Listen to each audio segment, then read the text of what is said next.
One of the great things about gaming is that there's something for everyone. Laid-back crafting games where you can relax and build whatever you want? Check. Immersive role-playing games where you can get lost in a world and its inhabitants? Check. Multiplayer games to test your abilities and prove your skill? Check. But something that isn't so great is some of the discourse around just how intense the skill requirements for games should be, and even whether games should or shouldn't have difficulty levels at all. Now, games are a bit different from other forms of media. They require user input. Aside from not paying attention, you can't really be bad at watching a movie or a show or reading a book. Movies and shows, once started, will continue on regardless of anything you do, unless you turn the TV off, of course. The words in a book will persist until the book is destroyed, but a game is entirely reliant on the user's input, their skill. Now, let's avoid being pedantic and dismiss the semantics. Technically speaking, even basic movement controls count towards what could be called skill, but that's obviously not what we're here to discuss.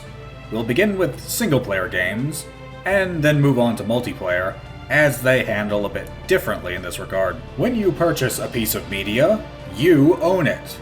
That copy of a game, show, movie, or book is yours to do with as you please, at least for the most part.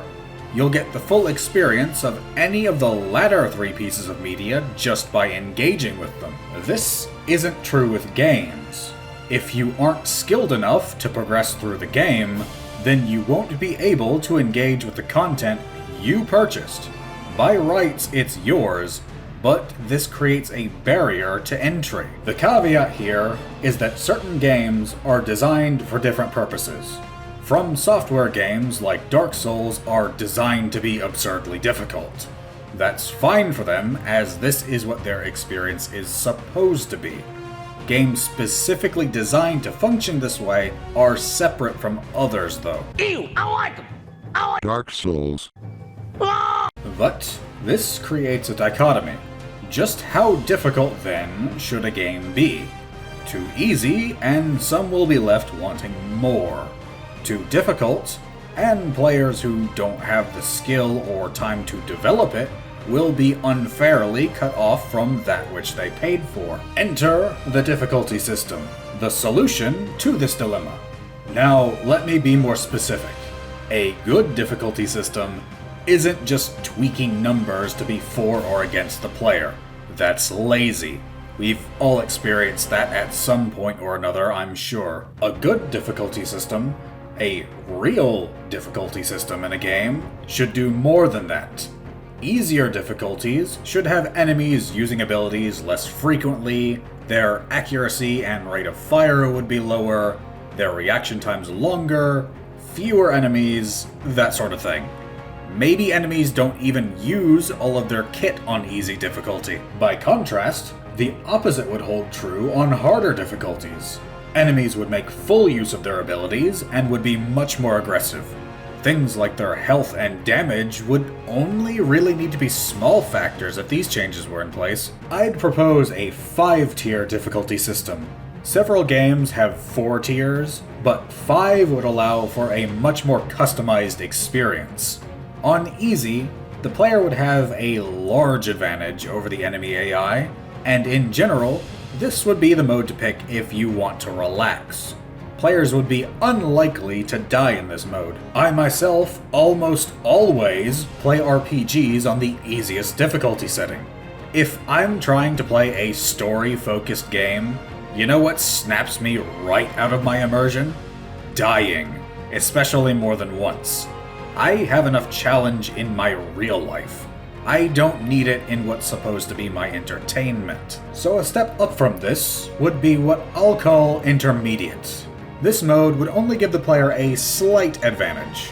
For those who aren't particularly well-versed in gaming, too young or old to have the expected fine motor controls, or even if you've just had a bad day and want to unwind, this would be the mode to pick. It would be close to what the developers intended in their optimum experience, just with a bit of the edge taken off. I have a friend who needed to stay home after back surgery, and seeing as he couldn't leave the house, gaming took up a big chunk of his time. But the thing with that is being on pain medication dulls your senses and reaction time, so what would otherwise have been a simple matter can become much more difficult. This would be the setting that would help alleviate that sort of thing. Enemies would be just slightly less effective than they would be on normal. Maybe they take a little bit longer to react and don't use their skills quite as frequently as they otherwise would, but it's still close to the normal experience. Then there's normal. This is what the developers would intend for their experience to be, and other difficulty settings would be based around it. Whatever the baseline form of the game should be normal. Whatever the devs find to be not too easy and not too difficult. Just right. Yep. Like I said, I'm good. So moving on from that would be advanced. This would tip the odds just a bit against the player, but nothing monumentally so. If you want a bit of extra challenge, but not something overwhelming, then this should scratch that itch. Everything the intermediate was for the player, advanced should be for the AI. Just enough to put a little bit of spice on the experience. My friend group, a few years back, would often play Left 4 Dead and Left 4 Dead 2 on advanced difficulty, as we would simply burn through the campaigns too quickly on normal. Expert, however, was generally too much of a headache to put in the effort to deal with. Finally, there's hard mode.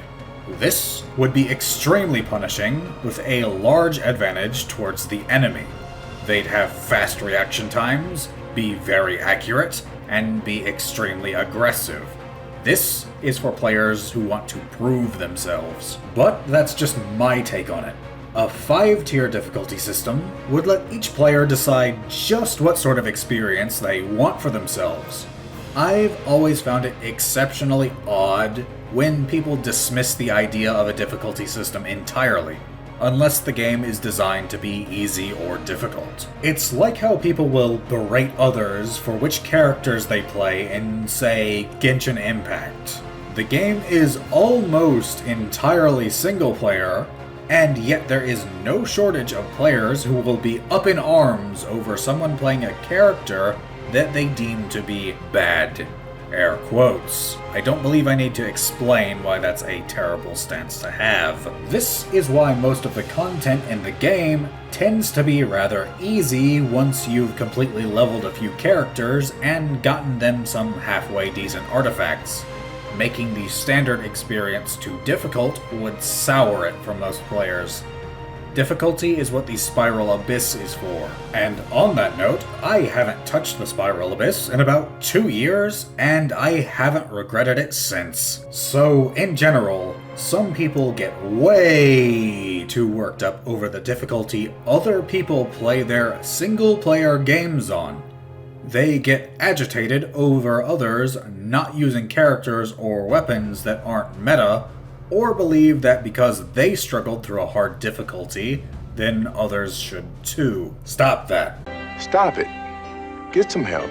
Let people play their single-player games the way they want. It's nobody's business but theirs. But single-player games are simpler to design in that respect.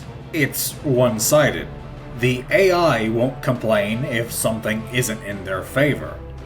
Multiplayer games are another beast entirely, though. Everything has to be balanced to fit alongside everything else. Otherwise, you'll have power creep. Take Rainbow Six Siege, for example. Kaid was a straight upgrade to Bandit. Everything Bandit could do, Kaid could also do, just at range. Not to mention all the changes that happen each patch to make it a hassle to remember what's still viable. But one of the biggest issues with multiplayer games is twofold: the skill floor and the skill ceiling. The skill floor is the minimum level of skill that a player needs to be able to viably play a game well. The skill ceiling is the theoretical point where a player can get no better as they've mastered the mechanics. If your skill floor is too high, then new players are going to be overwhelmed. Let's look at some examples. Take Dead by Daylight. I recently got this game, and it can be fun at times. However, when matched with people who are not new like me, then the fun vanishes. The concept is fantastic. 4 survivors trying to start generators to escape a killer, but the skill floor is quite high. Myself, as a new player, am quite frequently lost as to what I should be doing. I have no way of knowing what each of the many killers can do, how to cross certain maps, and in general am just lost. There's no real way to learn the game and ease yourself into the massive tsunami of mechanics that I need to learn. They added a tutorial that didn't exist the last time I tried this game out, which is a massive step in the right direction, but it only covers so much. What would be really beneficial to this game would be a mode to allow players under a certain level to play exclusively against bots as both a survivor and a killer to level up and learn the mechanics. Veteran players just have too much of an advantage against new players. The skill floor is too high for them. If you lose to rules that you aren't aware of or don't understand, then that won't be considered fun by many people. A game that does a much better job of letting players learn the game without being overwhelmed would be Left 4 Dead and its sequel. Left 4 Dead includes single-player and co-op modes, which let players learn the campaigns and mechanics. They can even set the difficulty to be lower so that it makes the learning experience easier. Single-player and co-op modes would really help out new Dead by Daylight players out so much, along with potentially letting players try killers out in these modes to see if they'd like to buy them for normal games. Even the intro cinematics are great for displaying the difference in how much these games teach their new players. Let's take a look at the Dead by Daylight intro.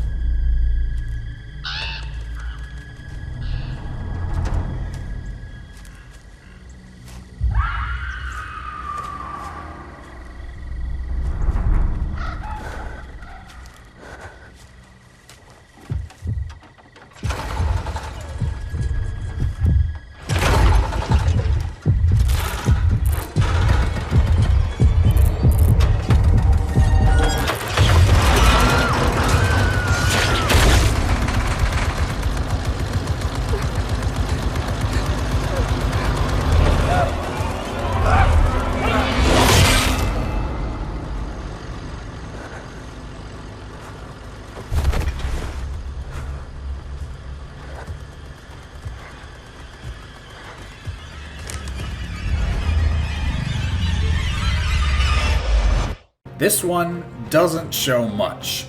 It just shows 2 survivors being taken down by a killer, and that's about it. It somewhat tells the players that heartbeat sounds indicate that the killer is nearby, and that they need to work on generators, but that's as much as it does. Let's compare that to Left 4 Dead's intro. Oh, shit! Shit! Shit! They're coming! Like hell!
get bad.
This one shows us that light startles the witch, how both smokers and hunters attack, demonstrates that teamwork is essential, be careful what you shoot, and even the effects of pipe bombs. I've been playing a bit of Dead by Daylight while making this video, and it's extremely bipolar. When it's fun, it's really fun. But when it's not, it's completely atrocious. But conversely, a game generally needs a high enough skill ceiling to keep players satisfied. If the skill ceiling is too low, then there isn't enough room to learn, and there isn't any way for players to know that they're improving. Team Fortress 2 is a great example of a game with a low enough skill floor so that new players can accomplish something without feeling like they're getting destroyed by veterans, while also providing enough room to improve so that you can really feel like you've gotten better. Most of the classes are easy to learn, hard to master. Soldiers can just spam rockets and do so-so, but learning to rocket jump and improving your aim will do so much more. Pyros can just hold down M1 and run forward, but learning how to flank and support your engineers help out so much more. There are many reasons that the game has lasted as long as it has, but these are just my 2 cents on this matter. What are yours? How do you feel about how games help out their new players, and how they keep experienced ones coming back?